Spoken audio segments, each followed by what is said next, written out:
Years ago, starting off as a beginner producer, I would start making a whole lot of these particular mistakes. A lot of these particular mistakes are a lot common. I know like one of the many struggles for me as a beginner producer was constantly comparing myself to other people. As soon as I would get done watching a video of a particular producer, I would be like, damn, I don't think I'm doing enough. And the problem with comparing yourself to other people is that it can really lead you down a path of not always feeling like you're enough creatively. And that could be the scariest part, just trying to match up with what somebody else is doing just because you're insecure about what you're doing. And trust me, I've been insecure about my own production career as well too. Sometimes I don't think that I measure up to another person. Constant comparison can really just kind of rob you of your own creativity. The second mistake that I would make would be getting constantly distracted. Getting constantly distracted oftentimes is going to lead to you not getting anything done. If one of the days that you're supposed to be productive turns out to be a day where you're not very productive, it could just be because you're constantly distracting yourself. One minute you're distracted,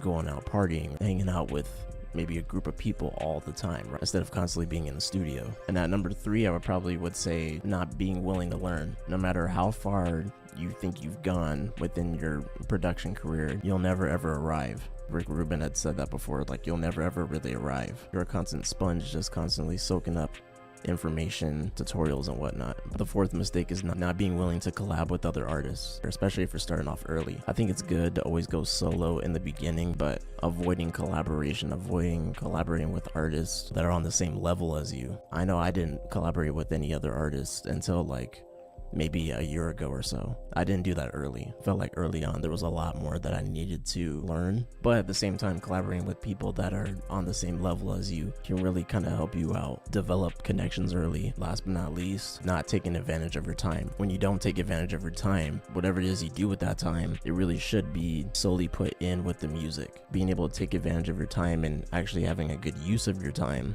is actually going to really help you out a lot. Whatever it is you give your time to, that's gonna really determine what the day is gonna really look like. But those are the 5 mistakes right there that every other producer makes. I know I've made them. I still make those same mistakes from time to time. It catches up to me as well.